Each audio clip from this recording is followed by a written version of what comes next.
women were underage secretaries, and can you expound on that? Yeah, well, I guess they were, because they were there. I seen them. I seen them myself. It's all true. It's all true. Good evening, messenger.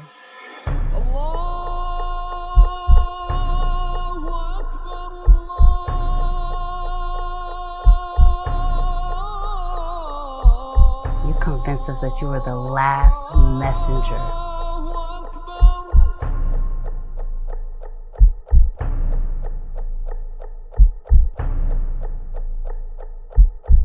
How many other bastard children do you have? You're watching America This Morning, America's #1 early.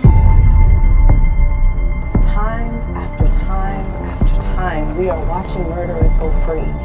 They hide behind their badges, they hide behind their white privilege, and they use the excuse that they fear for their lives to murder our young people in cold blood.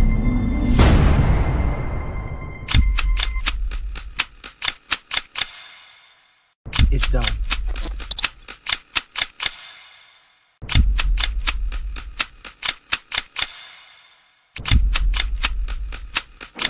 Ex, my brother. No, don't think about it. All you self-righteous assholes do is march and destroy your own communities. Killing me won't change a goddamn thing.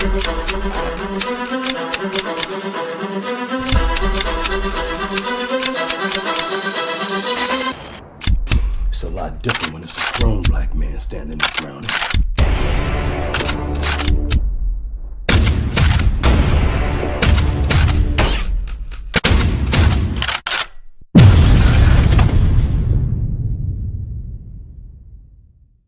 What? I said Malcolm alleged that some of Elijah's women were underage secretaries, and can you expound on that? Yeah, well, I guess they were, because they were there. I seen them. I seen them myself. It's all true. It's all true. Good evening, messenger.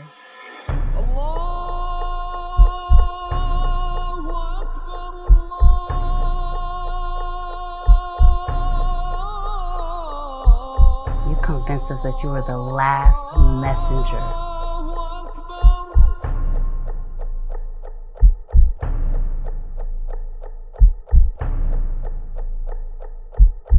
How many other bastard children do you have? You're watching America This Morning, America's #1 early. Time after time after time, we are watching murderers go free. They hide behind their badges, they hide behind their white privilege, and they use the excuse that they fear for their lives to murder our young people in cold blood.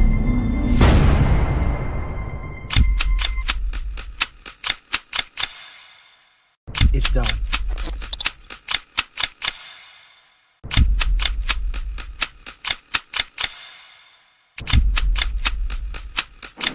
Ex, my brother. No, don't think about it. All you self-righteous assholes do is march and destroy your own communities. Killing me won't change a goddamn thing.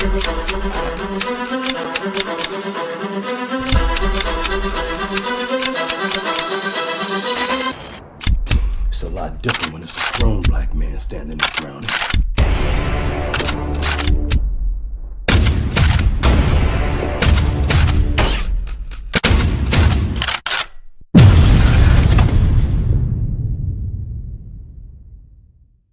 What? I said Malcolm alleged that some of Elijah's women were underage secretaries, and can you expound on that? Yeah, well, I guess they were, because they were there. I seen them. I seen them myself. It's all true. It's all true. Good evening, messenger.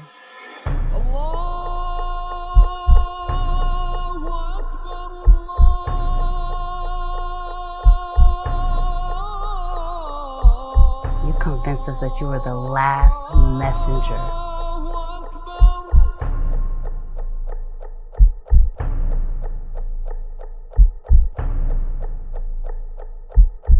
How many other bastard children do you have? You're watching America This Morning, America's #1 early.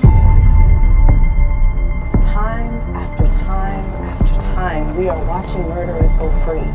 They hide behind their badges, they hide behind their white privilege, and they use the excuse that they fear for their lives to murder our young people in cold blood.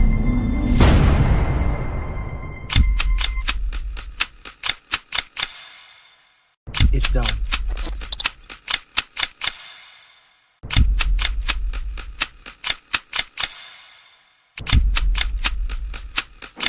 Ex, my brother. No. Don't think about it. All you self-righteous assholes do is march and destroy your own communities. Killing me won't change a goddamn thing.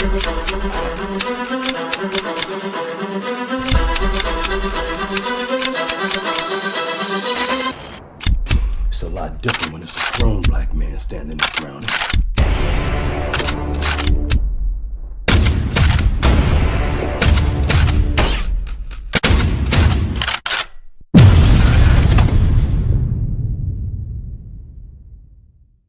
What? I said Malcolm alleged that some of Elijah's women were underage secretaries, and can you expound on that? Yeah, well, I guess they were, because they were there. I seen them. I seen them myself. It's all true. It's all true.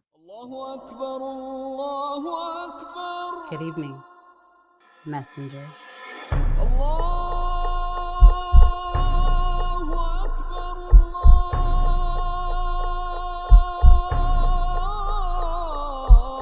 You convinced us that you were the last messenger.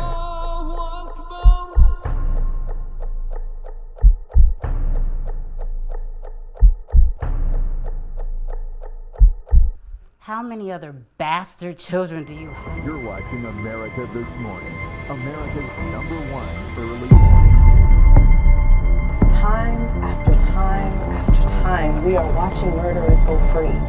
They hide behind their badges, they hide behind their white privilege, and they use the excuse that they fear for their lives to murder our young people in cold blood.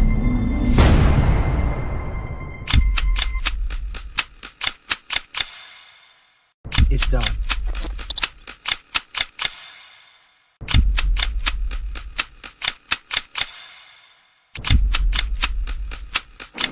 Ex, my brother. No.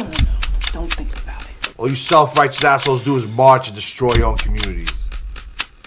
Killing me won't change a goddamn thing.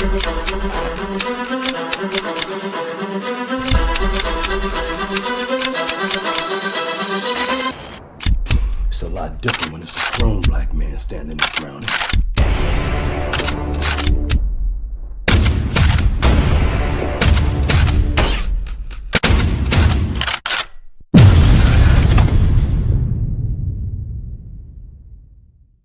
Barbershop Conversations, man. Welcome to the show. Welcome to the show. Silverstream Solomon, what's up? You first, the one and only. Without further ado, the most beautiful girl in the world, the award-winning Kennedy, Lenny Jean Hawthorne, ladies and gentlemen.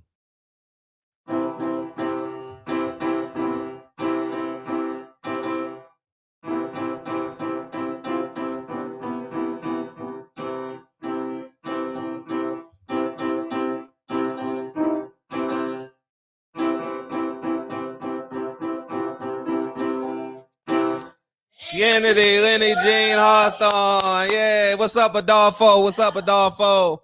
And coming next to the stage, the gentleman, Lincoln Curtis Gerald Hawthorne, ladies and gentlemen.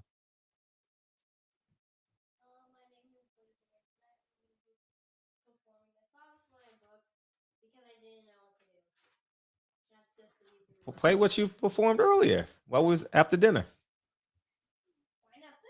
Okay, do both. Okay. Okay.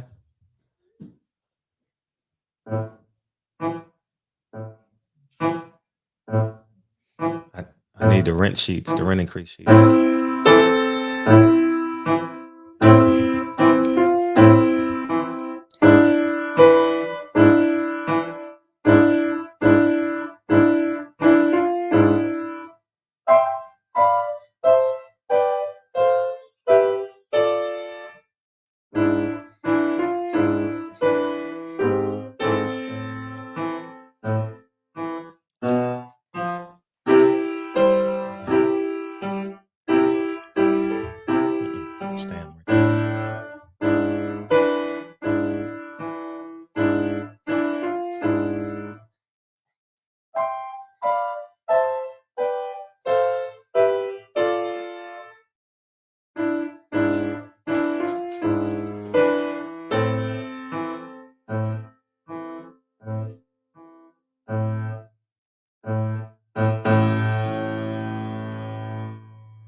Lincoln, Curtis, Gerald, Hawthorne, ladies and gentlemen. Hawthorne, I appreciate y'all coming. Good night. I love y'all. See y'all in the morning. I'm taking Lincoln to school in the morning since I gotta go to work. Yeah, I gotta go to work. Go ahead, close the door. Thank you, buddy. All right, love you. What? It's coming off. There you go. Push it in. All right, thank you. All right, man. I appreciate you, man. This is gonna be a fun show, man. Pretty spirited show. I know everyone has an opinion on what went down in Memphis, and first let's go through boxing real quick. Let's go through boxing because that's gonna take up the whole night. Because as Kyle say, this is barbershop race relations or something like that. Let's go through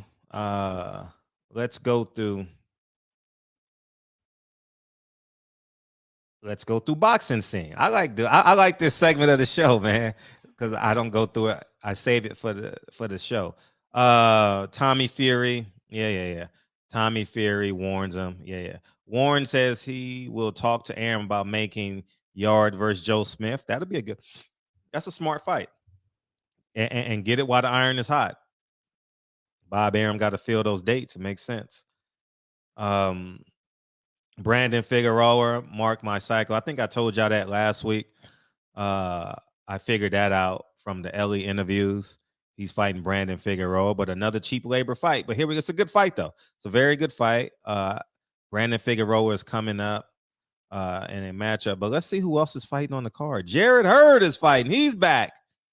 Jarrett Hurd is back March 5th. Showtime Championship Boxing will also feature the return of former Unified Jazz. He takes on Armando Resendez in a 10-round middleweight co-main event. Kicking off the telecast will be an intriguing clash of middleweights, whatever it is. Amilcar Vidal. Is this heavyweight? No, middleweight, sorry. I'm thinking of Vidal Riley. Elijah Garcia will meet in the 10-round. Where's the fight going to be? Oh, at the Toyota Arena in Ontario? Why would they go to the Ontario? Why would they go to Ontario? LA people don't go to Ontario. Oh, shit. I'm shocked that they would go to Ontario. I wonder why. Probably Vegas is booked up. They had to make this fight. And cheaper labor. I mean, cheaper. Definitely cheaper. Damn. Congratulations, Jarrett Hurd. I'm glad to see him back after 2 years, man. Shout out to the Hurd family. The Hurd family are awesome people. Awesome. I really respect what they do. Good people. Jarrett Hurd is a gentleman, takes care of his mom, takes care of his now fiance. Jarrett Hurd is an all-around good guy. Shout out to Team Hurd, and I wish them well. I wish we could have got that Hurd Charlo fight, you know what I mean? So, but yeah, let's go back and see what's next. Mark My Cycle and Brandon Figueroa is a good card. It's a good card. I don't know who he's fighting, but I guess we'll. Matter of fact, let's go through that now. Do y'all know who this man is?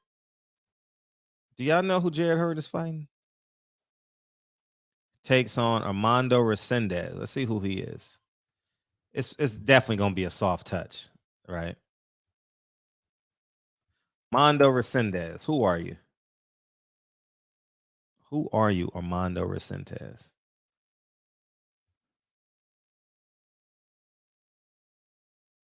Boxer. Let's see who have you fought, Armando. 13-1 with 9 KOs. You got Jarrett Hurd coming up. Nah, he's fought in Orlando, meaning he fought at the Armory. He lost unanimous decision to Marcos Hernandez. And everybody got a Sir last name, a Latino Sir last name. So he's from Mexico. Yeah. He didn't fight in America until he started his career in 2018, and took him 3 years to get to America. So yeah, that's pretty much who he is. Let's see what else they got going on. It's a good card. But we won't see no big fights. Let's see. Arthur Beterbiev versus Smith. Arthur Beterbiev Smith's floats fight in the summer in Montreal. Why would they do that? Arthur Beterbiev next fight is already taking preliminary shape. According to Carl Moretti, Vice President Tyre, the next fight Russian. Oh, Callum Smith. That's smart. That's smart. That's really, really smart. 1 second. Yeah, what's up? No, you can come in. Just knock on the door. I'm doing my show, so just knock on the door.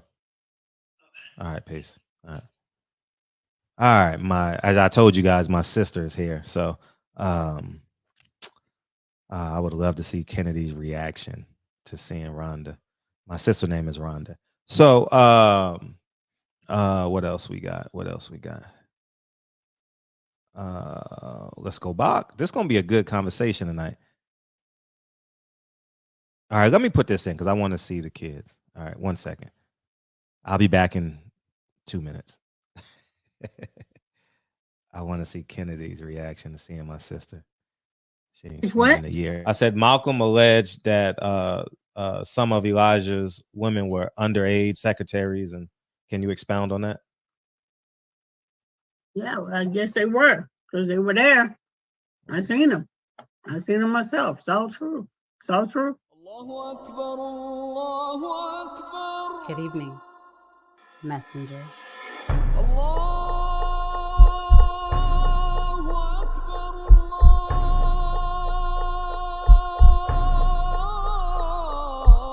You convinced us that you were the last messenger.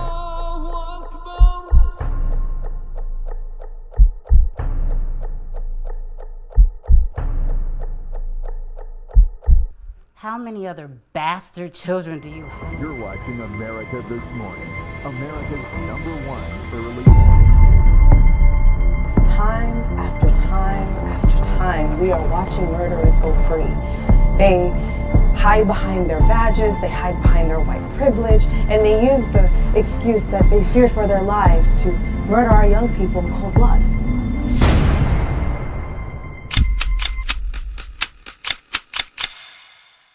It's done.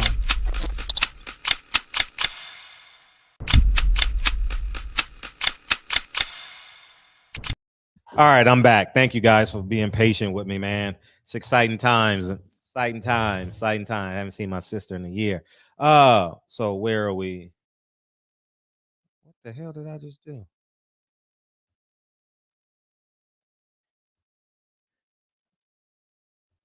Why are y'all looking at my... All right, let me get recalibrated. That's no good. Let's go here. And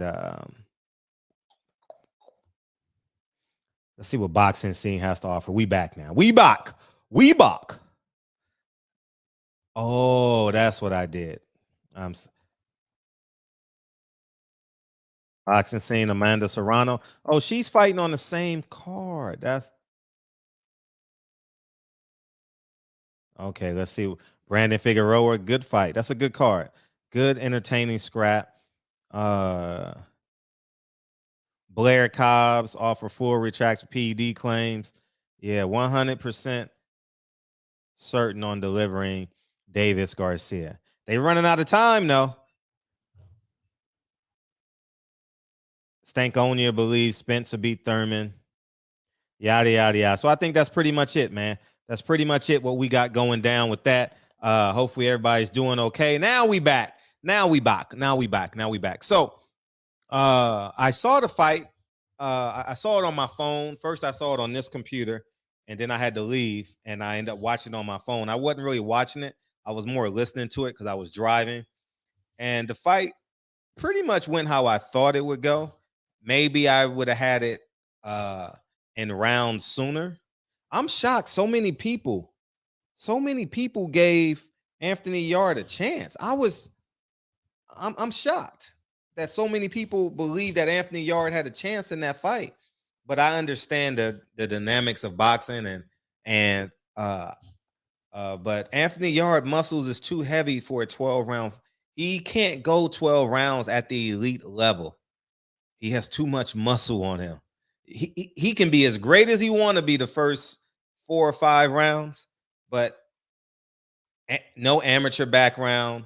He looks like a strong safety in NFL. It's no way, KP. It's just no way he can win at the elite level. I know he's always going to look good for 6 rounds. He got power. He's athletic. He's young enough where he can compete. But I'm looking at his frame. I'm like, there's no way he has a chance against Arthur Beterbiev. And then I heard some reports Arthur Beterbiev took punches. Arthur Beterbiev is he needs a damn trainer. Stop facts. His trainer is awful, below average. I'm not going to say awful. I believe his trainer is below average. I don't believe his trainer, I don't believe his trainer is of championship level. Anthony Yarde has to be, he doesn't understand the full ring, like the ring. He doesn't understand it as he needs to be. This is the second time he's had 2 championship fights and come up short. I don't see him beating an elite fighter. Arthur Beterbiev is made for TV. That's his style. And he's going to get hit, but he's like Wolverine. He even looks like Wolverine. He just reminded me of him. His recovery time is amazing.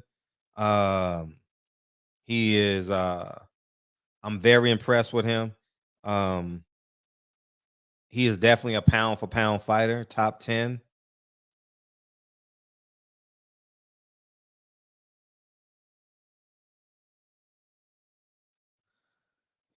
Something you don't see every day. An assistant coach on a JV girls basketball team impersonate a 13-year-old player on a team in a game. Get the flying fuck out of here. What the fuck? Man, what is this world coming to? My gosh. Damn. So he is he's a middle of the road guy. When Arthur Beterbiev relinquishes his belts, I don't know how soon he's gonna go up to cruiserweight because there's a 15-pound jump there. So he may be there for his whole entire career, which most people do. They cut themselves off at 175. But I'm a fan of Arthur Beterbiev because he's gonna bring the fight to you, and he's entertaining. He is the real Triple G. Even though Triple G, to watch him live is a different experience than to watch him on TV for me. Like to visually see him cut the ring off round for round is very impressive for Triple G. I thoroughly enjoyed it, but Arthur Beterbiev is the real Triple G. He's been matched against the best guys. Joe Smith, the other Russian he beat, and now Anthony Yarde. He done run the gamut. And I think him and Bivol is the only fight to make at that level. Good pass. I'm excited for that fight because Bivol has an outside advantage. Can Arthur Beterbiev get inside of him? We don't know. And I want to see that fight before Arthur Beterbiev turns 40. He's 38 now. So I'll be excited to see that. And what else went on? AB is back. He has an official opponent, Michael Williams Jr. He's 20-1. I'm interested to see how that pans out. AB was feeling himself this weekend. It looks like he's on weight. He got his abs back. He replaced the belly with abs. I'm excited. It looks like him and Coach Cunningham are working their magic again. I'll say this, man. If you got a fighter, if any manager has a fighter, man, you got to send your kids to Vegas or Florida, man. Like, y'all be training in New York in the wintertime. And how do y'all train in New York and Philadelphia in the wintertime? And if you got a fighter like AB or, on the verge of he's not respecting you anymore, I think Kevin Cunningham is an awesome choice. AB is bragging on January what was this weekend? January 28th. I'm impressed. What's up, Batman? I'm very impressed with that. Atlanta. I'm gonna buy the fight. I'm definitely gonna watch that fight. And there's another card too on Showtime, which isn't gonna do too well. I don't even know who's fighting, but yeah, man. Very impressed with AB. I'm happy for him. He got a handful of kids, you know, plus he got a baker's dozen. I'm being facetious, but I'm really happy for him to get another chance, more so for the kids, you know what I mean, and he get redemption, you know, because Al Heyman left that man for dead. But anyways, and there's shared blame in it. I'm not gonna sit here and say it's all Al Heyman. Adrian Broner had chances, and now let's see if he make amends. And but yeah, so that's where we're at with boxing. We got Alicia Baumgartner this weekend, and Amanda Serrano. As you guys know, if Alicia Baumgartner wins this fight, you obviously gonna see Amanda Serrano versus Alicia Baumgartner in a huge fight in New York. It only makes sense, right? And not unless they do the rematch with the girl from the UK. But that's, I think they're in different weight classes, but they're pretty close, right? So I can definitely anticipate that. Tony Harrison is 11 pounds off weight. I'm happy for Tony Harrison. He's climbing up the ladder. I saw in the Brian Custard interview. Shout out to Brian Custard. BC is what they call him. Yeah, I saw a clip of the Tony Harrison interview. He says he wants nothing more than who? Jermell Charlo. And if he wins this fight, he gets his rematch with Jermell Charlo. And that makes sense. So it's fair. So I'm interested to see how this goes. I'll be very interested in that fight. I will be watching that fight March 12th. Damn, we 6 weeks away. Oh, Tony Harrison's in a great space. He's 6 weeks away. He can work on his skill set and his game plan. I like that. And I think that pretty much sums up boxing. Anything else I'm missing? What happened in boxing this weekend? I didn't see the Floyd Schofield fight. I was out at a basketball game. What else went out? What else went down this weekend in boxing? Can y'all fill me in? Well, since you don't fill me in, we might as well talk about my perspective on what happened in Memphis. I think it's a tragedy. I heard some reports, but let me say what I'm gonna say. I think it's an open and shut case. I think it's abuse of power, abuse of authority. I mean, I'm mad I watched the video because I don't watch them videos. You know what I mean? I haven't watched one since Ahmaud Arbery. You know, Ahmaud Arbery hit really close to home for me because I'm an avid runner in the community, and I'm always looking at properties that's under construction. And so when I saw that, I definitely saw a bit of me in that.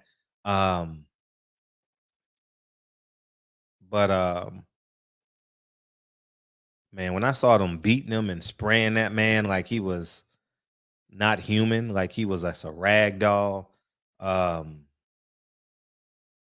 it's hopefully they get double. Hopefully, hey, you know how they have gang enhancements? I'm not sure if they got gang enhancements in your city, but in LA, if you commit a crime, if a gangbanger commits a crime,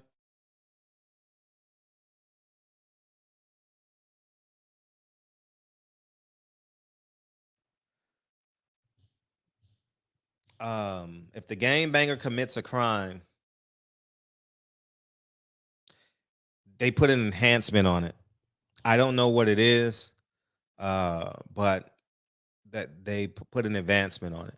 And those cops, it should be a community service tax.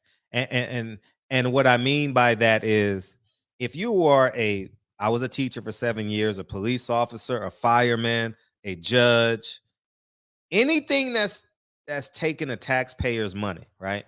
And you're put in a position to serve, meaning that you are intaking other people's kids based off of the trust of the title. So a school teacher, pre-K, you know, those, what do you call them? Them little schools, pre-K, preschools, and after school programs, and the Boys and Girls Club, the YMCA. I think it should be a tax on that. And hopefully second degree murder gets them a minimum of 20 years. You know, they deserve it. And I'm going to stand on that. I heard some reports about the personal life in it, but I'm waiting for the facts to come in so I can talk about that. And then I want to talk about the sergeant needs to be, I believe she needs to be fired. I believe that she needs to be fired. That Scorpion Patrol was under her watch. I don't care if she's black. Just how I believe on this show, I said the same, because I hate when these pro-black motherfuckers come in here. I hate it when you come in here. I said the same thing about this, about the sheriff in Compton. I said the same thing. He needs to be fired. He's running gangs, and we voted him out this year, which is good. And so I feel the same way about her. She needs to go. 5 of her police officers beat up and murder a man, and we sitting over here complaining about should the Cowboys fire their coach? And the coach of the police department, 5 members, beat up a man. The nerve of us, you know. So I don't stand by that black code, and she need to be protected at all costs. No, she's a part of the problem. You know, she created that energy, and she needs to go. And then the conversation is, and I know this will divide the room, right? Oh, it's about racism. It's about systemic racism. Let me tell y'all this. We always say, man, if we had a black person in that position, we'll do better. You can't have it both ways, black people. And here's what I mean. We fighting for these positions. We fighting for equality. We fighting for this. And then when it don't work in the black person's position, we say, yes, Lincoln.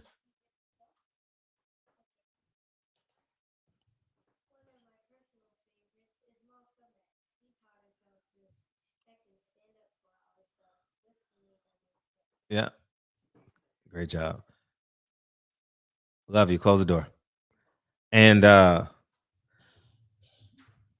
we can't have it both ways. Man, if we get a black president, things will get better. We need more black police officers. We need more black this. We need more black teachers. We need more black colleges. Yes. Okay. We asked for it. We got it. We got a black police chief.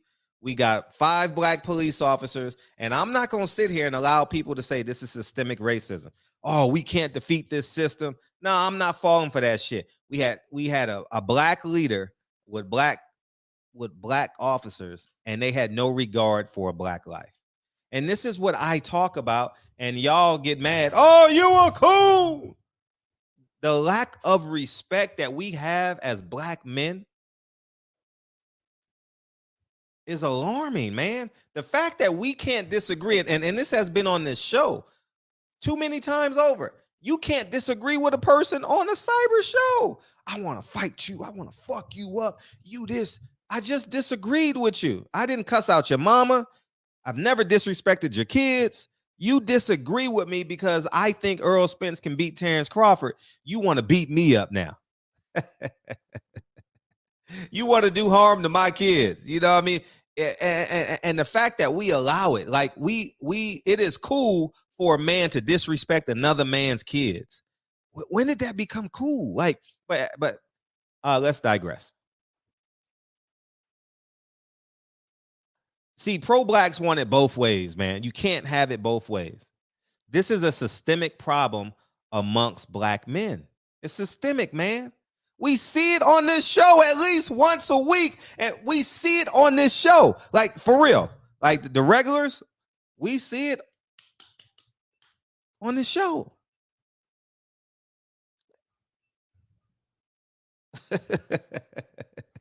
You understand what I'm saying? We see it. We see it. You know what I mean? And I stand by this, man. This baby daddy syndrome is penetrating through us. Now we gonna see it through a lens like, if you're not a baby daddy, you ain't normal. Marriage. You don't disrespect black men neither.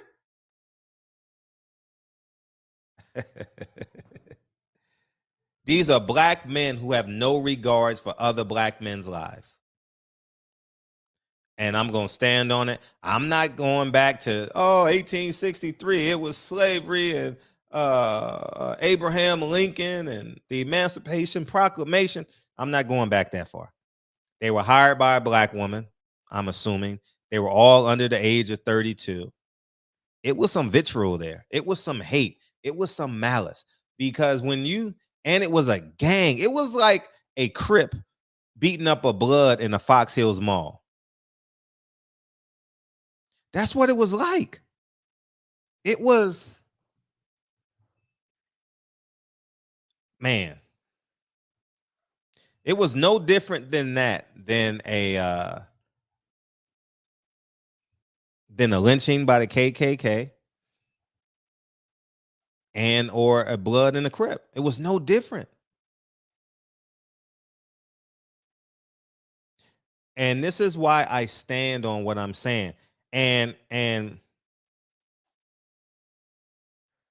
they picked on a square. They heard the dude. It doesn't matter if you were square. You can't beat up 5 men.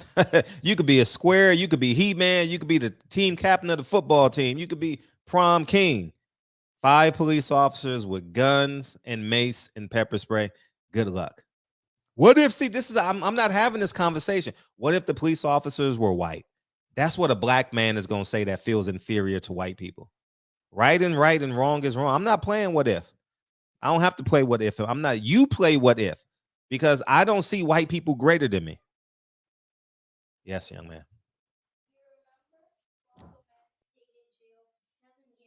Yeah. Does the name Madiba ring a bell? It's another name for Nelson Mandela, who spent almost 27 years in jail. 27 years in jail. Apartheid, South Africa. Yeah. Why? Because he believed in something. Yeah. I'm not falling for what if they were. I'm not doing that. Good night, Link. All right. Lincoln got a new book. I'm not falling for that. What if they were this? What if they were 6'5"? What if the man they was beating was 6'8", 300 pounds? What if he was Eric Gardner? What if he, man, I'm not playing the what if. Wrong is wrong and right is right. Stop trying to justify wrong.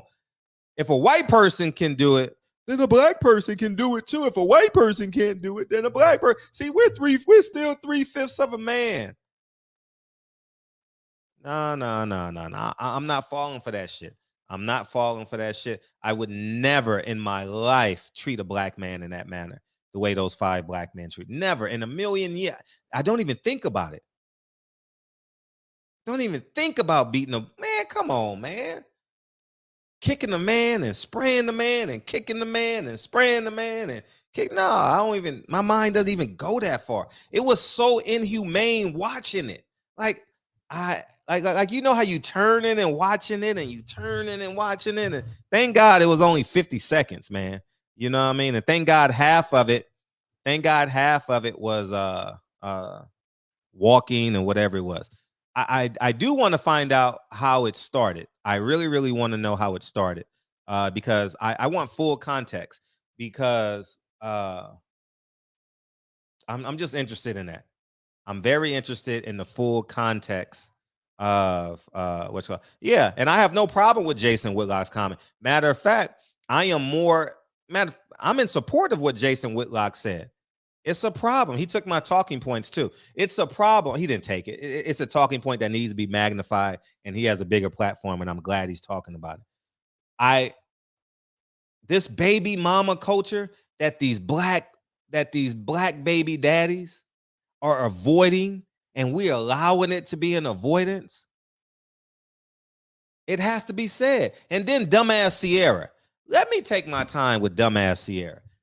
Sierra not only got a tattoo of Future, but Sierra was his third baby mama. Third baby mama. She took him back after he cheated and talked and cheated and talked, and she had a baby without getting married. Sierra is the problem. Thank God a man that I believe Russell Wilson's dad was a doctor. He went to Dartmouth. His mom was a nurse. What else? Russell Wilson got married and got divorced, and then he didn't have sex again until he got married. Man, listen, Sierra need to shut the fuck up and sit down. And any woman and any man who sides with Sierra, that's the problem. It's cool to be a baby mama. It's cool to be cool on Instagram as long as you twerking and shaking that ass. You know what I mean? She fucking chased a rapper. She chased a rapper, dog. And she has the nerve to come on and disagree with him about this baby mama culture. I'm not falling for that shit. Sierra needs to shut the fuck up and sit down and now be a wife. Learn how to be a wife and stay a wife. That's the problem we have in this country. Men are so enamored with the vagina that they forget that they can hold that woman accountable. Hold that woman accountable. She's way out of line, and this is true. It is the fact that we have these men who are less than men beating a man to death. And the visual what Jason Whitlock was talking about is very apparent. We have a woman king. We have a woman king and men being subservient to her. And that is the households in Black America. 7 out of 10. And it's rising. I'm going to round up. It's like high 60s nationwide, but it's anywhere between 64 and 73%, depending on what statistical data you look at. So it's true. Why are we ignoring the truth? The truth is,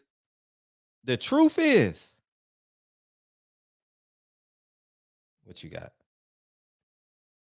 I don't know if this is true or not, but I'm going to read this. But let me finish my point, because I think I'm going to clip this part and post it, because Sierra needs to hear this. And any woman who agrees with Sierra needs to hear, you lucky Russell Wilson accepted your baby mama and your son and willingly became a stepdaddy to a rapper who has 9 kids, 8 baby mamas.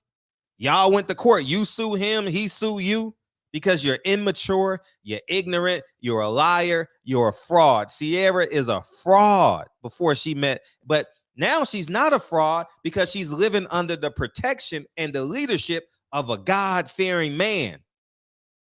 And that's the problem. Everybody come in here and say they God-fearing. I love God. I'm going to do it this way. I'm going to do it that way. You can start by protecting your family. Don't come in here talking about this God shit and I believe in God and Black people got to do this, and you won't even do the right thing by your family. And I stand on that shit. I was at Dre's event.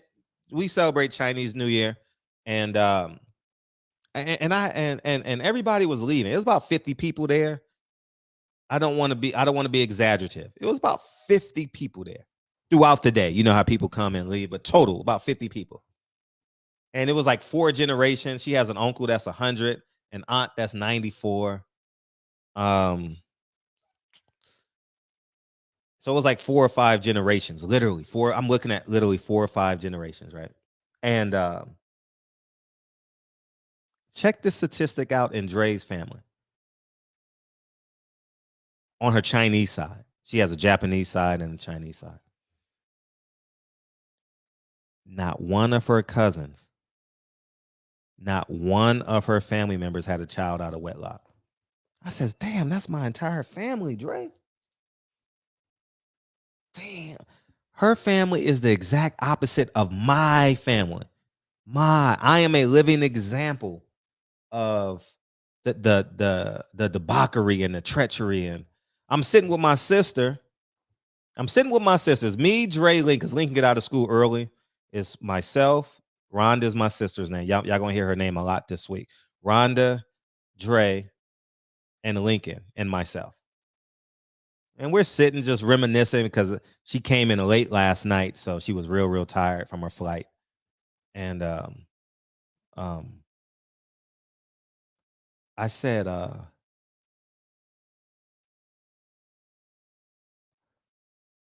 all the male cousins done been to jail. And I said, I've been to jail too. She said, oh, your 2 days don't count. No, but statistically, I've been to jail too. Only one cousin that we could think of in that conversation has not been to jail. Little man. Only one. That's on my side of the family. And I'm sitting there like, damn. And here we are. Rhonda them flew in.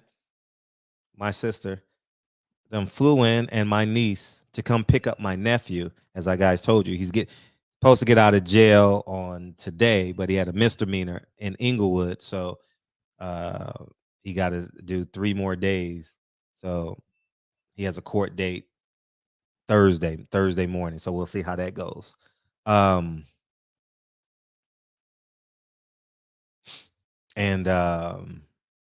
that's just the reality of it, man. My family, hopefully your family is not like this, but this is why I am so steadfast and so hard. See, somebody in your family, somebody in my family, which is me, I'm telling you, you got to hit that divide. You got to. It's so important. And we were going to have this conversation today, but my nephew's not out, right?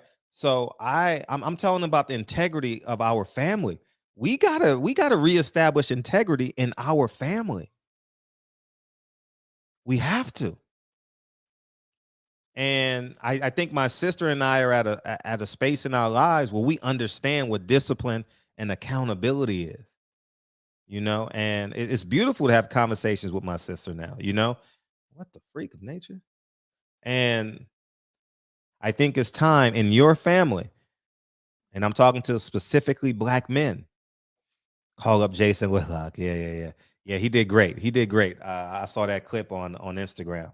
But I'm not having it. Check my Instagram. I'm not having it. I mean, if you want to debate it, we can debate it. I'm not moving on this topic. Yeah, 1 in 4 children. Yeah, 1 in 4 children. I'm with it. But in Black America, like Lincoln and I,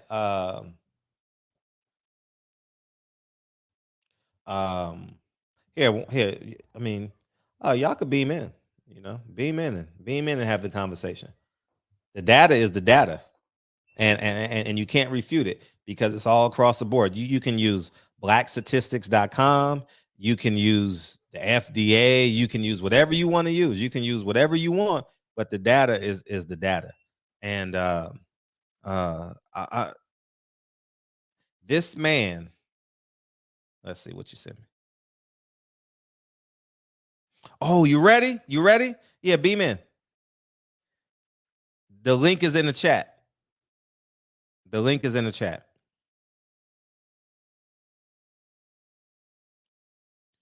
The link is in the chat, so feel free to beam in, and we're ready to rock and roll.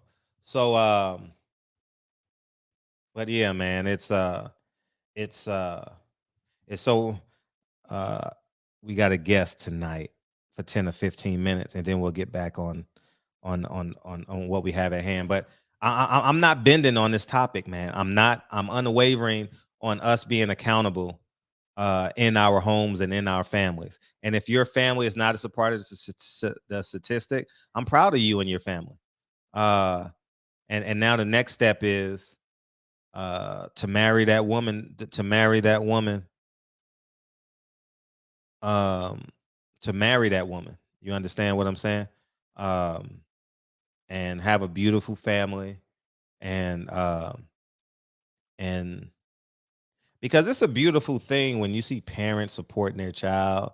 And now, as you guys see Lincoln doing basketball, you see Kennedy doing dance. It's beautiful when you see the kids protected by both parents, you know. Um, it's a beautiful thing, man. Uh, um, and I think that and like I said, I didn't know this was a screaming statistic until this past summer. You understand? Because um um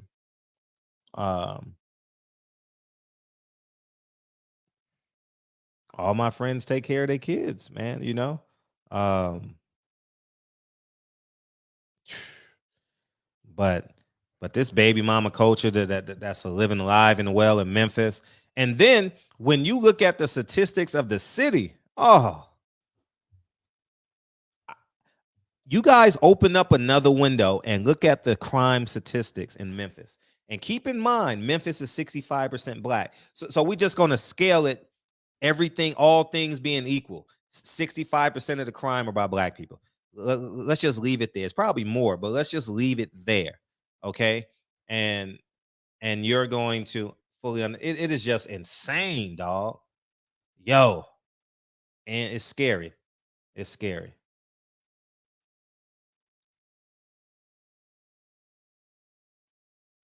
Mm. Insane. So yeah, man, it's I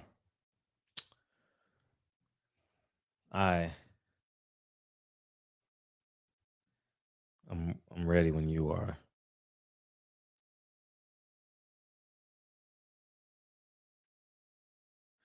We got guests coming in. That'll be fun. I haven't done an interview in such a long time.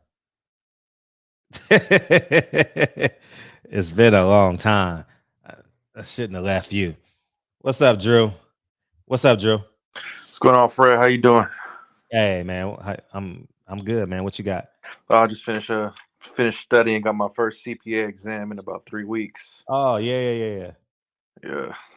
So between messing with Espinosa, I'm still looking at financial documents all day. Just yeah, we're gonna talk about that tomorrow. Yeah, they don't escape me, but just chill. So, how you feeling about this? The thing going on in Memphis and all that with the macro of it, Fred? Yeah, man. Because everybody seems to be angry about the micro, but I'm like the greater perspective. Yeah, I heard Jason Whitlock's thing, and he's spot on, man. He's spot on. And this baby mama, baby daddy culture that we have, we got to get rid of this shit. And the self-hate. See, if a black man, listen, if a black man doesn't have an authoritative figure, a leader in his house, imagine someone that's what's it called? Non-DNA to him. How's he gonna respect them?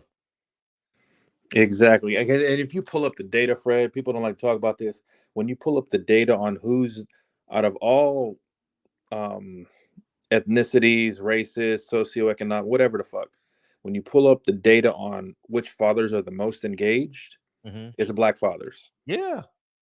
Beyond a shadow of a doubt. So when black fathers, they're the most engaged when they're in the child's life.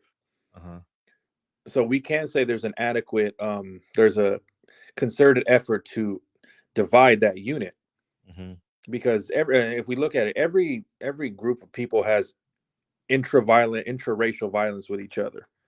We'll never escape that. Black people are gonna hurt black people, brown are gonna hurt brown, white are gonna hurt white, Asian. But the difference in all those other communities is there's more fathers involved, like in the actual family unit. So, in terms of 2-parent household, married, all that stuff. So like Whitlock, dead clock's right twice a day. Whitlock's right in the sense that like in our community, there's not a concerted effort to be married, have families. Right. Because that would help the data showing that like, look, if there's more families, there's more black fathers involved in the day-to-day functioning of their children. which means there's going to be more structure and discipline, which means that the children are going to be more productive adults when they enter society. Right. It's not rocket science. Mm-hmm. It's simple. It's simple. Yet I got you in a second, Mr. Jones. You're gonna have to put some light on you so we can see you. It's simple math, but when it's cooler not to be that guy though. It's cooler not to believe in family. It's cooler to have 10 girlfriends as opposed to one wife. It's cooler to have 5 baby mamas than to have one wife. You get more street cred, I guess. I'm a player from the Himalayas. You know, I pimp my women. You know what I mean? I do this, I do that. You know what I'm saying? It's nonsensical, man. And oh man. And social media is definitely not helping. It doesn't help because I know, Fred, I know more my black brothers that I know day to day, talk to day to day, that are fathers, amazing fathers. Right. Great fathers, heavily involved. One of my friends' sons right now is one of the top 25 players in the basketball rankings for his age group. Another friend of mine is his dad is Sedell 3. Played for the Lakers. His dad Sedell had all these kids around, so he did the baby daddy, baby mama thing. But my boy has 2 sons, live with him every day with those boys. You know. So the stereotype, we got to get past, like, yes, we know that there's going to be stereotypes. But in the day-to-day, if you just observe, like, they're my black friends are great fathers, amazing fathers. Right. No, you're right. And they don't make excuses. The key you always touch on, the fathers, they don't make excuses. You don't, as a man, you don't have a luxury of excuses. There's no white man getting me, no system. Like, no, fuck that. I'm going to do what I got to do, regardless. Facts. I don't have that. A real father doesn't have that defeated mentality. Right. Facts. Certainly the truth. You got to come back, Drew, at the end of the show. I got to interview Mr. Jones real quick, and then we'll come back and do your thing. Yeah, and then come back and talk about this. Appreciate you, Drew. Mr. Jones, we can't see you. I'm ready though. Nemo. Let me get Drew.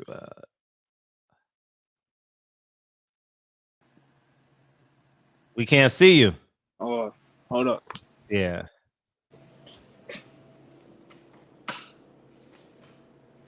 You can see me now? Oh, very much so, man. How you doing, man? I'm doing good. Man, I totally appreciate you coming through, man. I we got appreciate you. Yeah, we got Michael Showtime coming in, man. I appreciate y'all coming through, man. Y'all on your way to Texas? Yes, Texas. sir. Yeah, Texas. yes, sir. Dallas, Texas. Dallas, Texas, man. And welcome to the shop, man. We totally appreciate y'all coming through. How do y'all know each other, by the way? We've been boxing with each other since down there 6 years. Oh, together in the same gym and all that? Yeah, yup. I guess he ain't got a connection, man. So why boxing and not basketball or football or boxing? I mean, I played football when I was I started playing football when I was like 7 or 8 years old. I stopped playing when I was 16. I just focused on boxing to build my self-esteem up. And it builds character too. Explain about building yourself up in character as it pertains to boxing. And by the way, we talking to Nehemiah Jones, man. Feel free to go follow him on Instagram, man. But Nehemiah, how does it build self-esteem and character and integrity? And so I'd say just meeting the right people. When you outside of boxing, you know, it gives you the opportunity to be respectful towards people. You know, you meeting the right people. And I don't know, it just, you know, it's a lot of stuff that can happen good in your life with boxing. Mr. Dawson, your link is not connecting, so I'm gonna kick you out, and then so you can. But overall, boxing has helped a lot. Wow. Yeah, it helped keep me off the streets.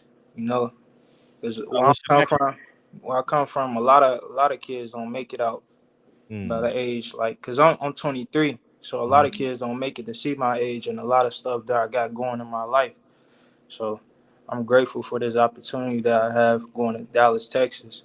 And I'm grateful for all the opportunities to do these interviews and stuff too. Right. What's your background and where you from? I'm from Cincinnati, Ohio. You an AB fan? Broner fan? Yeah. I ain't gonna lie, I give him his props. Yeah, he still, he put on for the city. He put the city on the map. It's a couple other people it's a lot other people that put the city on the map. So yeah, I gotta give credit where it's due. Yeah. Robert Easter, Rasheed Warren. A lot of people paved the way for Ohio fighters. Right. What you think of the Bengals this past weekend? Oh, I ain't even watched the game. You didn't watch the game? Yeah, I didn't watch it, because I was too busy, like trying to pack and stuff before I go to Texas and stuff. Okay. I heard about it though. A lot of people was mad that they lost. Yeah, it was an athlete, just lack of discipline. Yeah. You just push. I mean, you got to have that discipline, and that's a great segue to talk about the disciplines of boxing. Who was Nehemiah in terms of discipline before boxing versus who he is now? Explain the question. Like for example, we talk about discipline. What like some real attributes that boxing has like really impacted you greatly? I know you touched on it like in the overall, but like as it pertains to you as an individual. I'll say boxing, it like I said, it just kept me out the streets, like, because I'm a respectful person. It helps me like respect people more, like builds character, like being respectful, responsible, is overall that. And what was your job description prior to boxing? What were you doing prior? Yeah, I was playing football. Okay. In high school and college? Yeah, in high school. What position you play? Yeah, I stopped playing in 9th grade though. Freshman.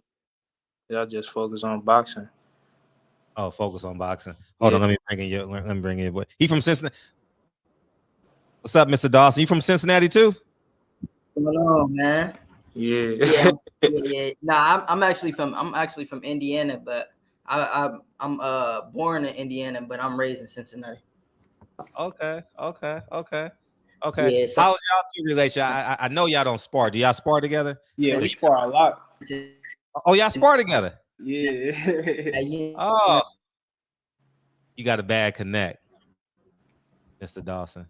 Yeah. That's how I got so slick on him every day. I'm trying to fix it now. Okay. You probably got to go off Wi-Fi or something if you're on your phone. Yeah, I just hooked up to my laptop. I'm trying to fix it now. Can y'all hear me? Okay. Yeah, I can hear you. Yeah, we hear you. Yeah, we hear you just fine. Did you watch the game yesterday with the Bengals? Yeah, I watched a little bit of it. I watched the part. I watched the. Listen, I watched the part when he pushed him out of bounds. Man, that made me mad. Then I got off of it. I seen a little bit of it. Yeah, Mr. Dawson, we were talking about the lack of discipline. Talk about the disciplines in boxing that you have learned. Wow. Since becoming a boxer. I have learned. Yeah.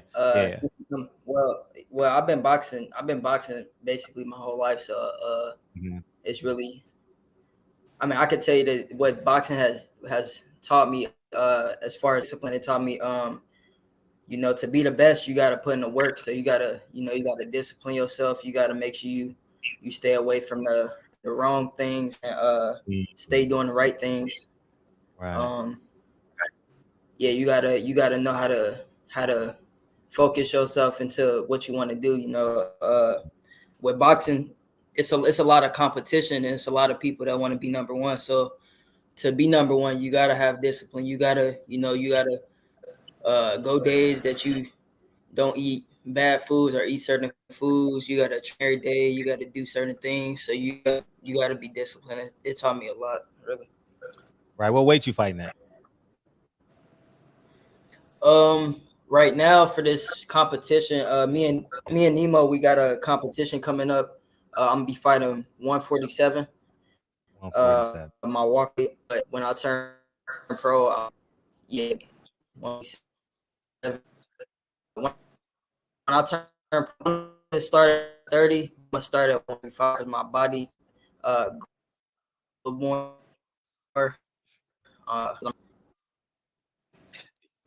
We're losing you with your Wi-Fi. Mr. Jones, you fighting at 147 also? Yeah, when I turn pro, but at this tournament, I'm fighting at 175, a bigger weight class. Hold up. Yeah, at 175. Yeah, that's not walking around weight though, like 175 though. 175. Yeah. But you're gonna fight at 147. Yeah. So why not create an advantage for you in the tournament and get down to 160? 160. I mean, I could, but then again, this only a tournament. We only fight in one round. So I don't want to, like just make 160 for just one round every week. That's that's one. So explain the tournament. So explain the tournament you guys are in down there in Texas. So basically, it's like a team tournament. It's a team crew league tournament, like the team crew league basketball tournament. Basically, it's like we have it's different franchise in different cities all around the world, and we go against different cities every week, and we fight in one round. It's only one 3-minute round. And that's that new league that's coming about, right? You got is Andre Berto in it and stuff like that, and other people. I saw a meeting in Atlanta. I know Paulie. Yeah, Paulie Malignaggi. Yep. Yeah. So you got how many people on your team? We got. I know it's. It's 3 people each weight class, and I think it's about 6 weight classes plus the female weight class. So I think it's probably around like 20, 21 people. Okay, so help me explain this. So it's a team concept at different weights. Yeah. Right. So you start at like one straw weight, start at like 126, and then you work your way up to heavyweight. Is that what it's like? Not so basically we just sparring people in our weight class, fighting people in our weight class.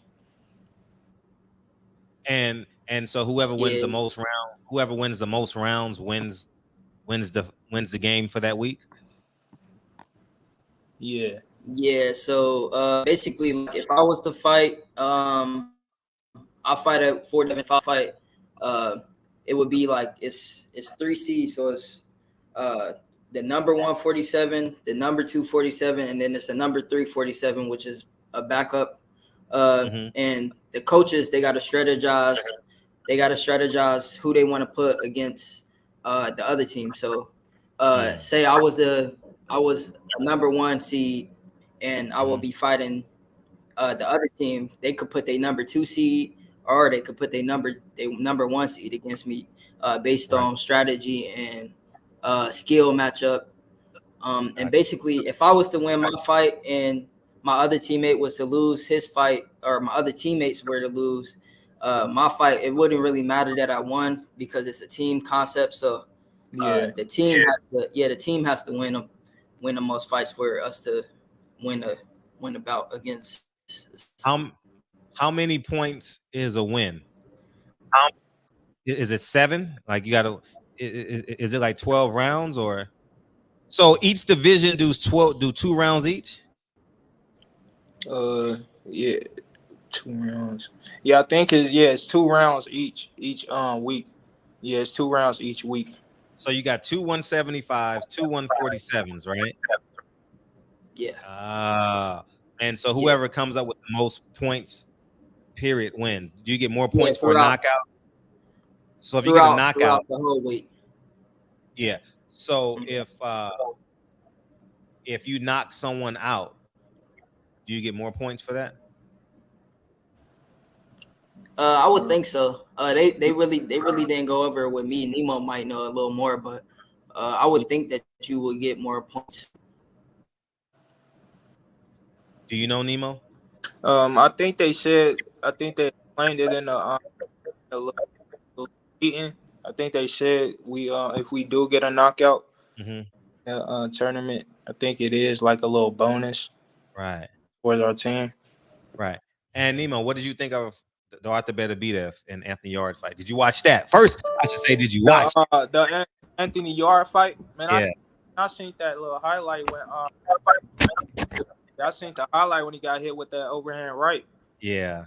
That was clean, man. Yeah. I like that Anthony. Well, I still like Anthony Yarde. I think he's a dog. Fighting that Russian dude. Right.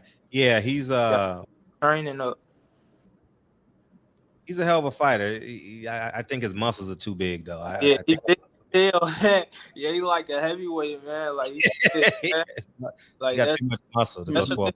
Like building muscle, like that's why you're not supposed to be lifting weights like that. No, that's a fact. What fighter do you enjoy watching?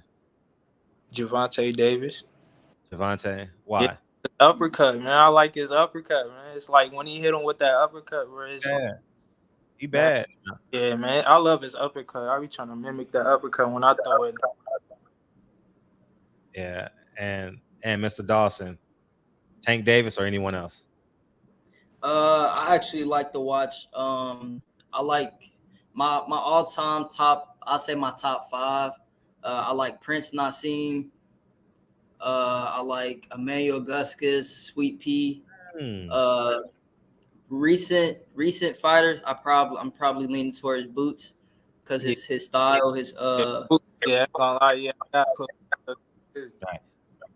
How'd you like that Emmanuel Guskus Floyd fight? Yeah, that was a good fight. I like that fight. It's super entertaining. I can watch that. Definitely entertained. Kevin Kelly told me. Do you remember Kevin Kelly? Since you like Prince Ahmed, that was one of his best fights. Yeah. So Prince Ahmed. Kelly, yeah, when he fought Prince, it was like knockdown. Prince Ahmed. Kevin Kelly told me he was in the back with Floyd after that fight. He said, "I'll never fight that man again." That's what Kevin Kelly said. But Floyd said he'll never fight Emmanuel Guskus again. Emmanuel Guskus. Yeah, like what was it? Drunken Master? What was it called? Yeah, Drunken Master. Yeah. I love his style. Yeah. Miss Patricia Shelton said, "Where we'll be able to watch the tournament at?" I think it'll be a link. I think it will be a link online.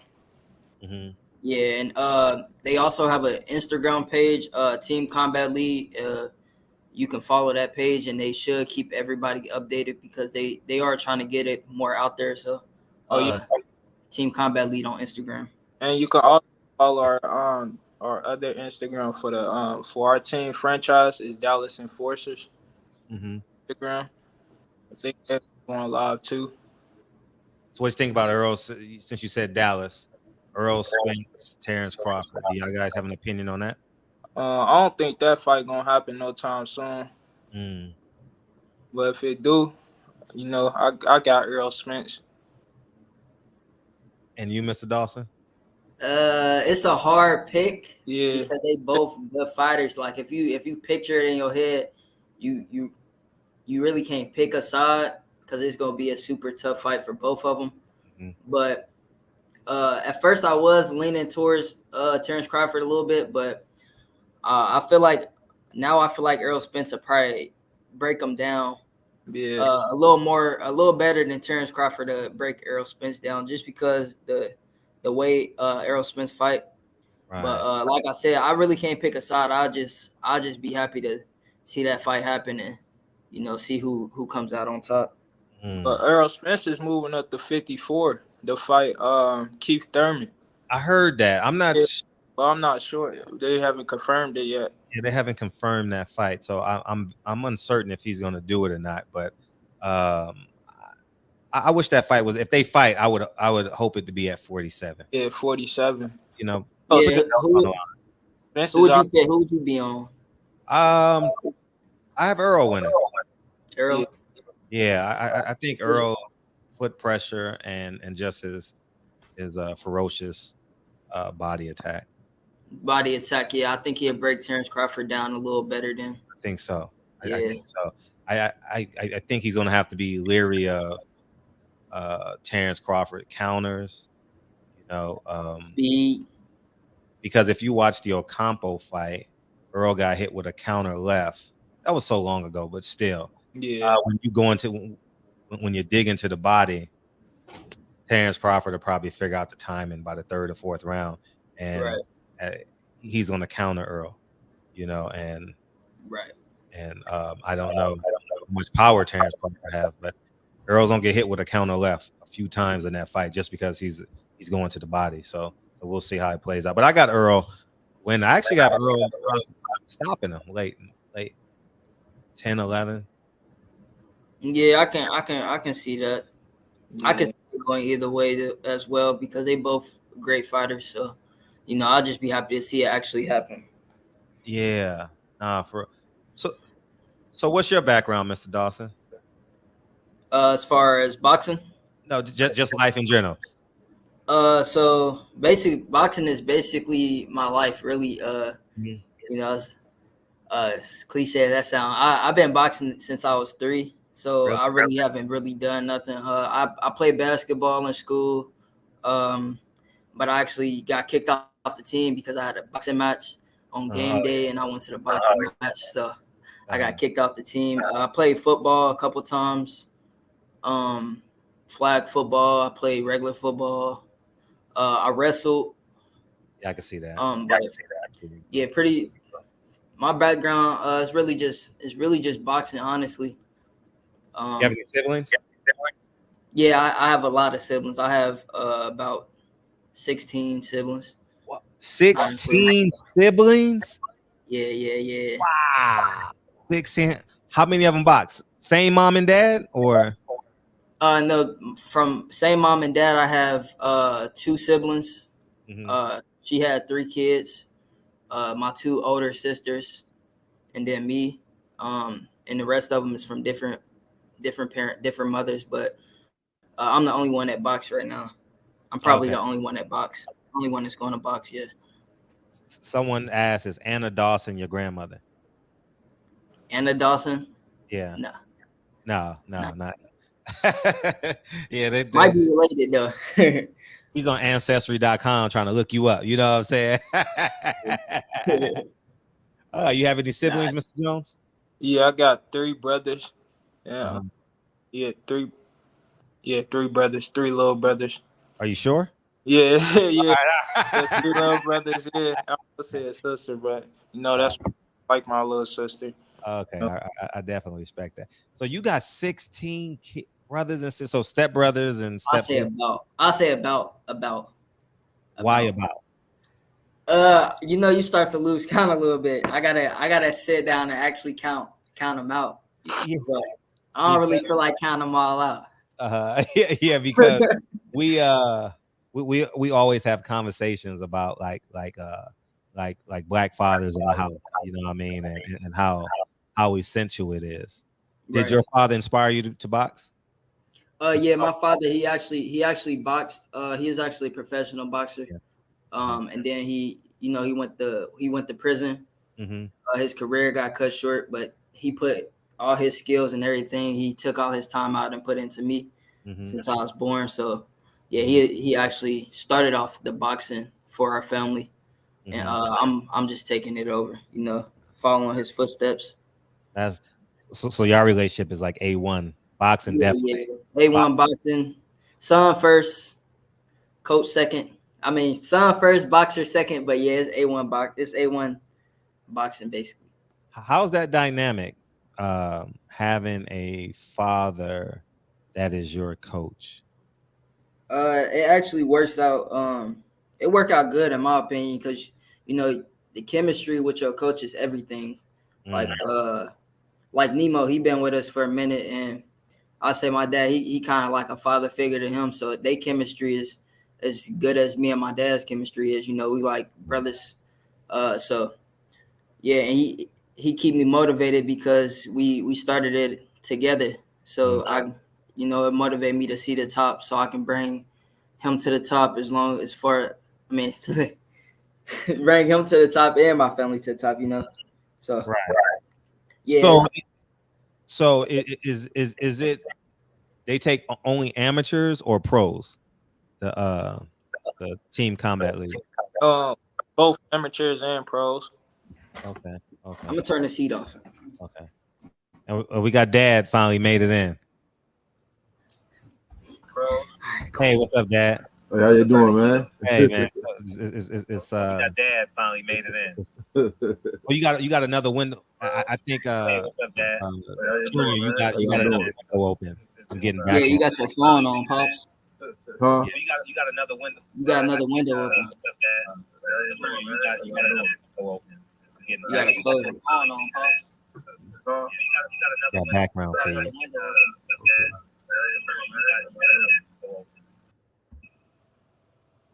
Yeah, that was. He don't know about technology. Man, so ironically enough, and hopefully Senior hears this, my sister is actually she flew in yesterday I live in Los Angeles, to actually come pick up my nephew who did 10 years in jail. He's supposed to get out today, but he ended up getting out. He's going to get out on Thursday. So it's pretty compelling story that talk about, like, if you don't mind, and Dad will come in and probably share his perspective as well about father going to jail and then actually coming back and rekindling his relationship with his son. Oh, with me? Yes. Yeah, I actually remember a time, and I remember because it's the first time I seen my dad get his haircut. I think I was probably around like 5 or 6. We picked him up from getting out of jail. Yeah, I remember him getting out. How old were you? How old were you? I was probably like 5 or 6. I don't remember when he went to jail. I was probably a little younger, but I remember when he got out, I was probably around like 5 or 6, somewhere around that age. And yeah, we picked him up from getting out of jail and everything. Yeah, and that was a good moment. It got us back to the goal. Him putting his time into me with the boxing and everything, and not only boxing, it got me the chance to build a relationship with him even more. Everything, and not only boxing, Nope, you open it. Chance to your windows is still open. Only open up one window. Yeah, I only got one on here. You got more than one. Oh, nah, it's echoing. Windows is still open. Only open up one window. Yeah, I think we're good now. I think we're good. Okay. Yeah, we were. I was explaining to Junior that my sister flew in yesterday to pick my nephew up, who did 10 years in prison, but he's getting out on Thursday as opposed to today because he had a misdemeanor that he didn't, I guess, take care of. So hopefully that gets taken care of and he'll get out on Thursday. But I was asking Junior about the impact and the rekindling of the relationship that you going away. Do you call it vacation? You going on vacation and then rekindling. It was already a real tight, close relationship. But like I said, his mom passed away when he was a baby, so it just been me and him from day one. When he's like about 11 months when his mom died. We was living in Indianapolis at the time, Indianapolis, Indiana. I was out here trying to get fast money and then getting jammed up. I was just starting my boxing career, my pro career, and it got derailed as quick as it started. I went to prison, and I already knew then I made my mind up when I got out what I was gonna do. Put that focus on my kids. And like I had already started training when he was as soon as he started walking, we had the gloves on working. Nah, I definitely respect that. Man, that's a book already, and he was only 5. Mom passes away at 11 months. You get jammed up, and you put boxing gloves on your son. You know what I mean? I think that right there is a Hollywood movie, but it continues. You know, Exactly.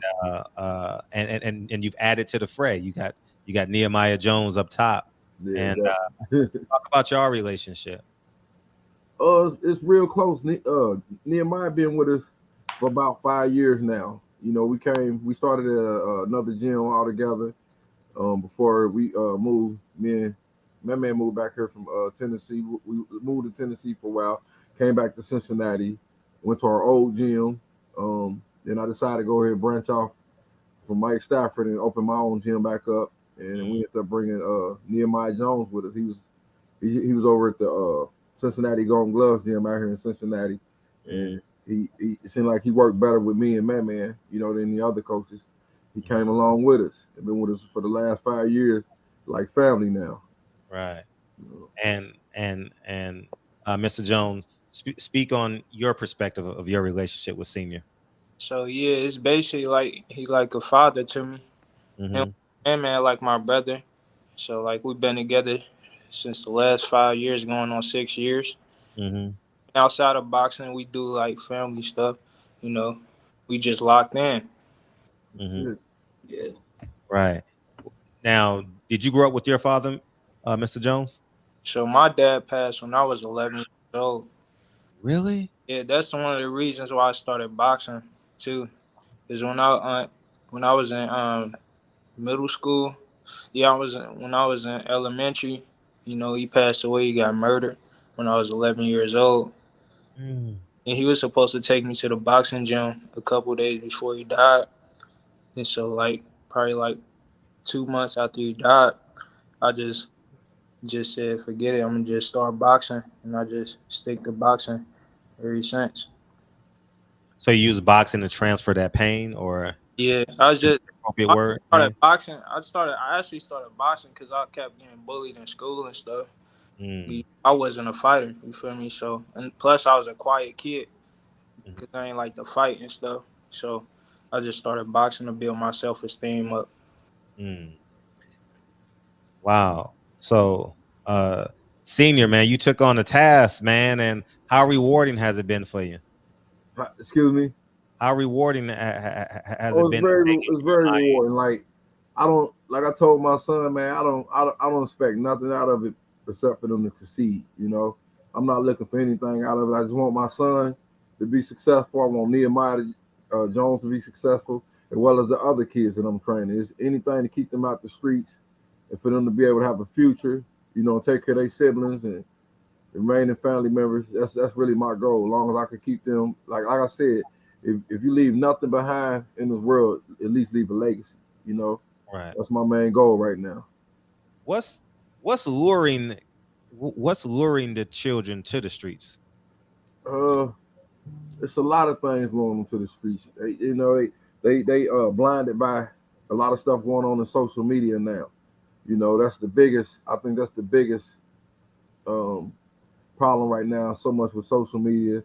Like when we was growing up, we didn't have all the tablets and networks like YouTube, Facebook, TikTok, all that stuff. And you see a lot of stuff that's on social media. You know, like I said, we didn't have internet or none of that even growing up. You know, there was a lot of stuff that they've been influenced by, like a lot of the rappers out here getting in, you know, trying to play gangster. And it's just a lot of stuff, man. Peer pressure, you know, and the image of trying to be something, or be like somebody. They setting this image, this gangster image across the internet, and a lot of these kids want to follow behind that, you know. So I don't know. It's just a lot of stuff out here, man. It's throwing them off. Right, Junior. Do you think it's the internet and music or anything as such?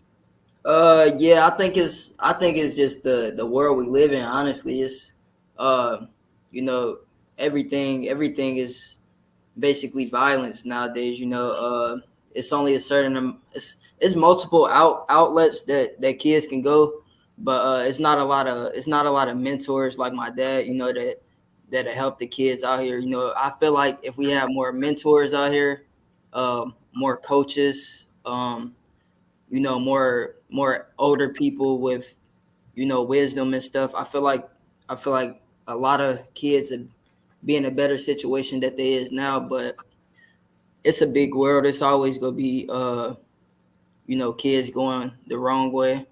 And it's also gonna be kids going on the right path. So I feel like it's just like he said, social media, not enough mentors and older people trying to keep the kids out the street.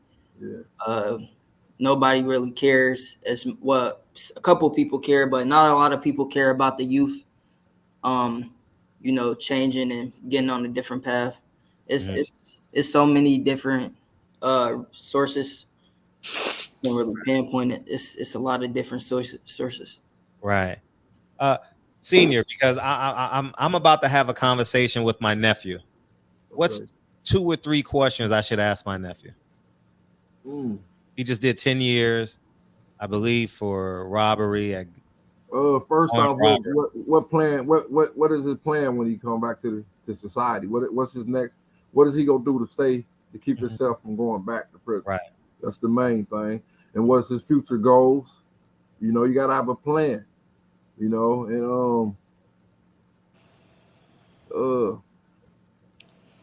I got one. Oh man, the biggest thing to me would be what goals do he have set aside, and what did he learn from being in there? Right. That'd be the main thing. I don't know, man. How I think a good question is to go along with the what is his plans for the future. I think a good question is how can I help you achieve those plans? Because I feel like if he feel like he got support and help to achieve those plans, I feel like he have pushed towards those plans. If you just expect him to get out and be on the right path and push towards his plans without any help and support, I feel like it won't be as motivating as if he got his family behind him. Exactly right. If he got you behind him. Yeah. I feel like if he got his family and he got you and he got multiple people supporting him, I feel like he'd be good and be on the right path. Thank you. I definitely appreciate both y'all. Mr. Jones, you want to add to that? Yeah, definitely. What they should definitely like support is the biggest thing. Yeah. If you get that support, that's gonna put a positive impact on his life. Having that big support, somebody that believe in you, love someone. It's all about who believe in you and stuff. Right. Yeah, that's the main thing. Gotta have somebody believing in you. You gotta believe in yourself, but you gotta have somebody believing in you. Mm-hmm. Right. How was your self-confidence and self-worth when you got out, Senior? I had confidence already because I knew what I had to do. I knew I wasn't going back. Right. And I knew how to be there for my kids. All of them. So when I got out, that was the first thing I was on. I was rushing, ready to get back in the gym. But this time, like I said, I'd already been training my son, and I had one of the best coaches in the world who was also like a father figure to me. So I couldn't wait to take my son there and show his skill, that we've been working on to my coach, and he kept me motivated, kept me focused, and that was it. We hit the ground running. Like I said, I already had a game plan. I knew that I wasn't going back, and I knew what my focus was when I got out. I was gonna go straight to the gym, straight home, get back with my family and get my son back in there. Make sure everything's straight with all my other kids, and that was it. Who was your trainer, by the way? Lowell Thomas out of Indianapolis, Indiana. Okay. He took me, and I moved out there. In 1996 is when I left Cincinnati. I was with my wife, which is my junior's mom, and we were having our first child. And rest in peace to my wife and to my oldest daughter. But we moved out there. I was like 19 then. I got into boxing. My coach Lowell took me under his wing, and that was that. You know, it took me a while to get away from the streets, you know, go to prison and get back out and get focused. But, you know, and he one of the reasons I'm out, because he talked to the judge, you know, a couple of times when I was in trouble, and told him he would keep me out the streets, keep me in the gym, and I ain't been back. You know. Little history lesson. His coach actually made the boxing the inswell that people he invented the inswell. Yeah, he actually created that. Really? Yeah. That's and tell me his full name again. Lowell Thomas. He actually passed away 2 months before my mom did, back in 2020. Wow. You know? Man, it's a lot of trauma and death and victories and connections. A lot of ups and downs. A lot of ups and downs, left, rights too, Yeah, man. You left, know, rights. yeah, man, it's a hell of a story. You know what I mean? So now y'all got to stick together and get this job done. Yeah, we're gonna get it done. Yeah, we're gonna get it done for sure. So would this be considered professional boxing? Are people getting paid? Do they use your amateur status, or how does it work?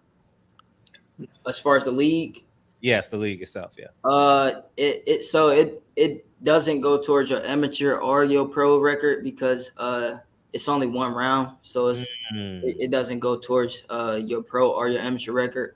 You can be amateur or a pro, or you don't really even have to have any fights to compete in it. It's probably some people out there that street fighters or never boxed before. It's probably tough man competitors. Right. It's probably a lot of people, but it doesn't go towards your amateur or your pro. And when are you turning pro, Junior?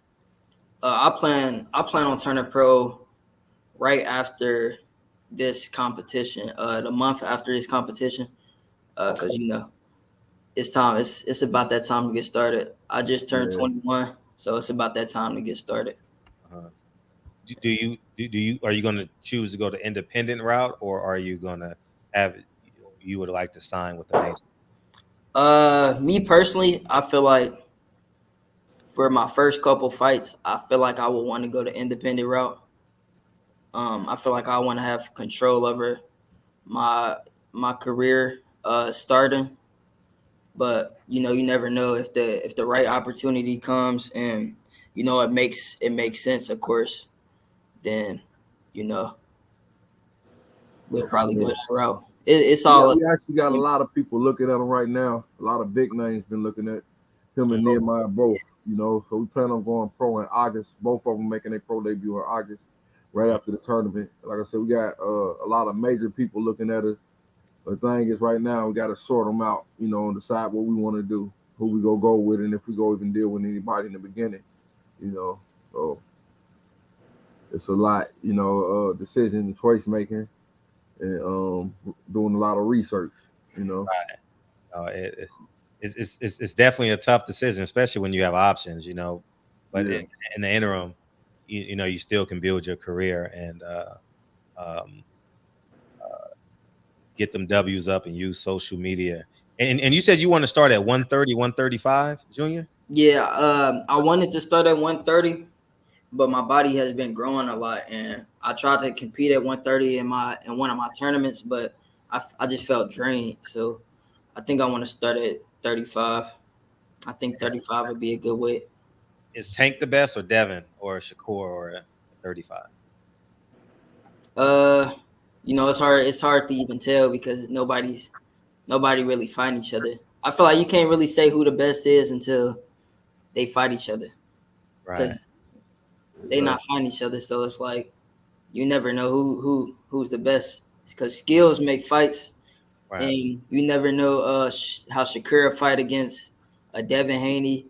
He might not fight the same as he fought against his other opponents when he fight Devin Haney or Tank. So right. I feel like they all three are great talented fighters, but I really can't say who the best is until they fight each other. Right.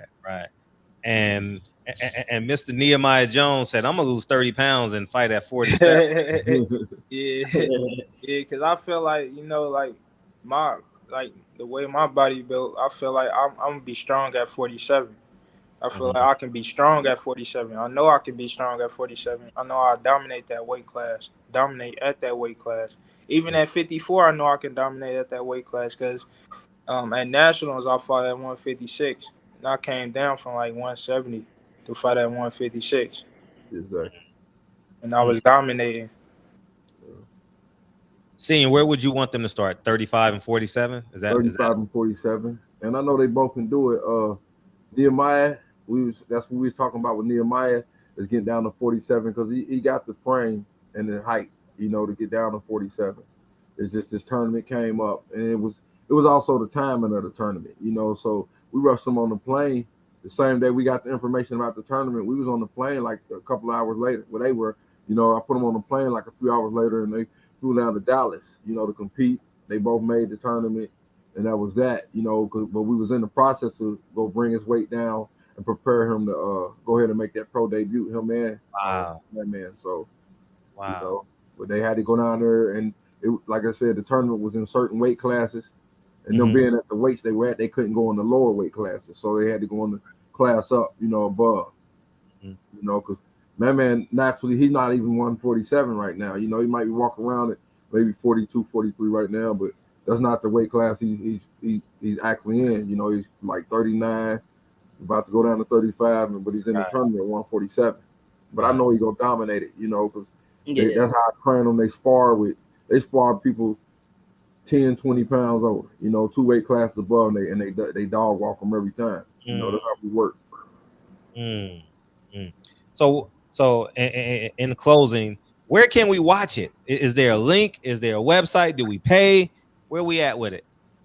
I think there will be a link, like on our Instagram page, the Team Combat League. I think they'll have a link where you can watch it. Team Combat League. And when does it start? It starts in March. Team Combat League. And they actually leave out of here, and what they were supposed to leave today, but they said something about a snowstorm down in Dallas. The roads. Yeah, all the flights were canceled in Dallas. Yeah. So they going back. They actually, my man's going to drive down there. Junior going to drive them down there in the next 2 days or whatever. So, man, please give out y'all social medias, man, and we look forward to following y'all, man. And the pro debut, you got to come back and so we can promote your pro debut, both y'all pro debuts, and then we'll have that conversation about my nephew when you guys come back. I'm looking forward. I ain't seen him in 10 years, but congratulations on him getting out too. Yeah. But tell him whatever dreams he had in there, follow. You gotta hit the ground running, man. Don't never let nobody tell you can't do it. If there's something you want to do in life, follow that dream, man. Yeah. Right. Oh yeah. Here's a slogan for you: take risk or dream forever. That's it. Facts. Yeah. Facts.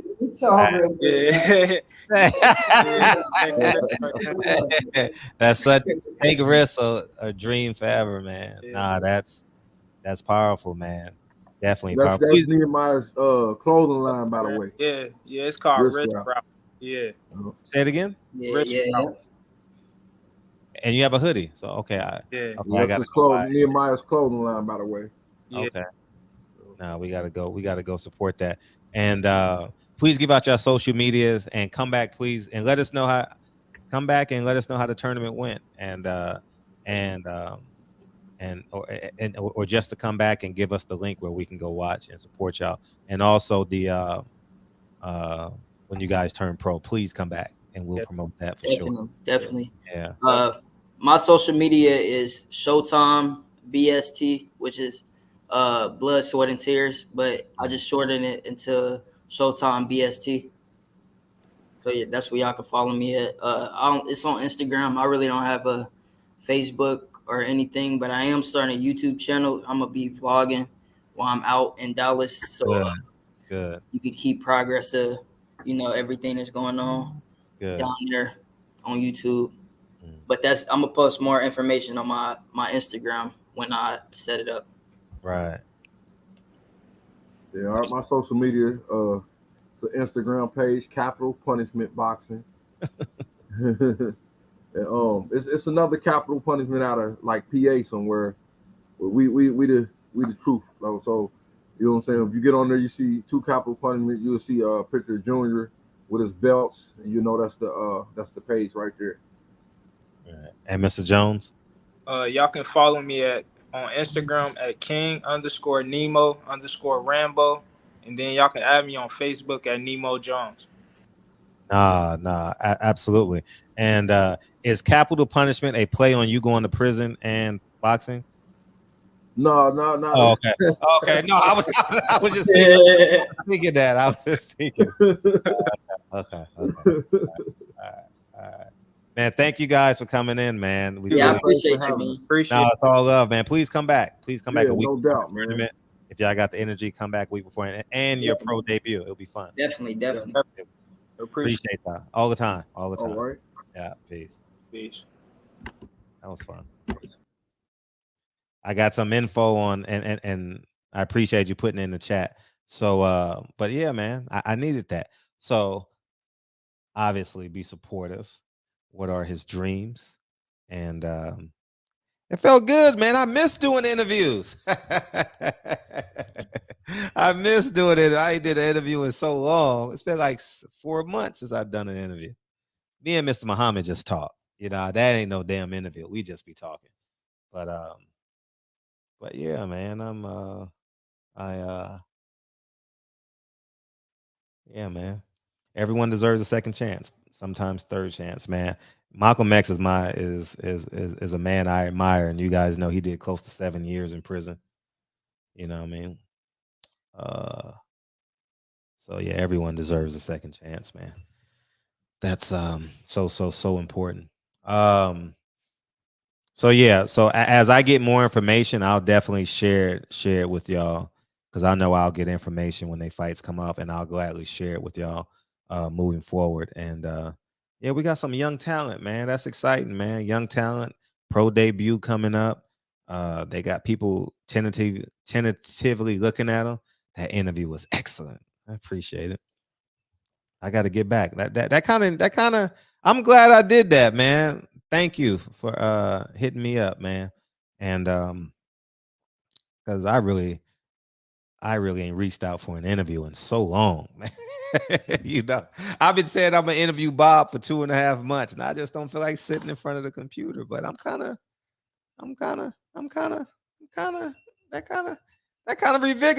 revigorated me. You know what I mean? I'm kind of, yeah, man. So yeah, man. It's I guess we're not gonna dive back into the conversation, because that I think that's a standalone. And please share it. Share the interview. Screen record. Appreciate you, Basement. Screen record, and thank you. Screen record. Share it, man, and let's get these young men moving, man. It's so important that we do, you know. Yeah, man, it's a great story. It's a great story. Mom passes away, dad goes to prison, dad's determined to get out. His mentor gets him out, and now he's a mentor to another young man. And that's just the reality of it, man. Hopefully he finds love along the way, if he hasn't found it yet, you know what I mean? And that'd be beautiful, you know. So but yeah, we're gonna end this show there, so you guys know where the interview is, and please share the interview, and we'll come back tomorrow, and Fred to go ape shit tomorrow. Fred to go ape shit tomorrow. We're gonna talk about Showtime. Showtime is what? Hey, it's not looking good for Showtime, y'all. And I'm gonna say I told you so, and I'm gonna say I told you so, and I'm gonna say I told you so, but yeah, man, it's great to have family here. My sister is here, my niece is here. We're just waiting till Thursday, and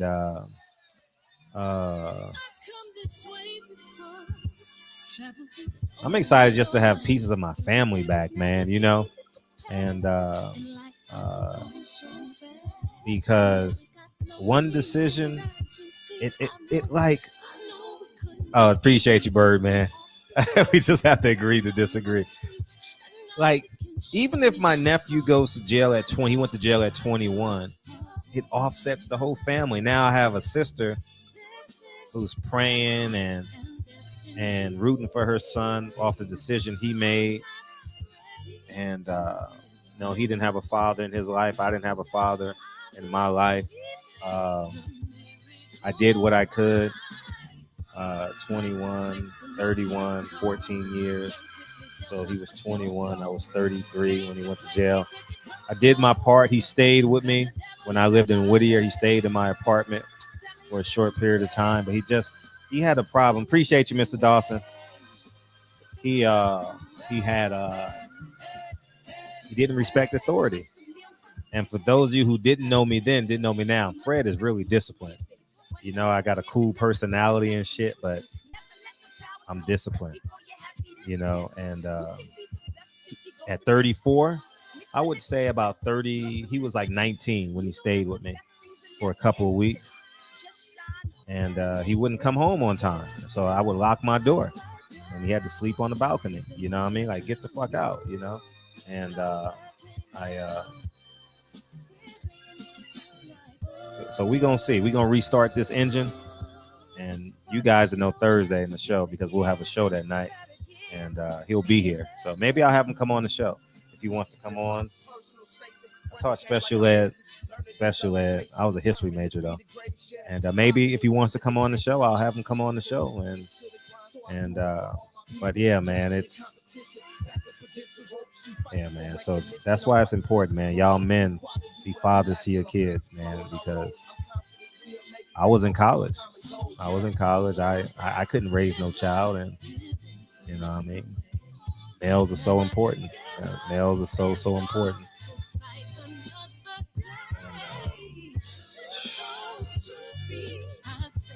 So, but yeah, man, thank you guys for coming through, man. This was a good show, man. It got me back doing the interview. I ain't did an interview in 5 months, man. Thank you guys, man. I appreciate it. Thank you to the Dawson family and Mr. Jones, man. Thank you. And we'll be back with Cooking with the Champ tomorrow. It's Tuesday, and should be pretty fun. So I'll see you guys tomorrow. Appreciate y'all. We get out here early too. Damn, hour and 50 minutes. Damn, we out here early. Okay.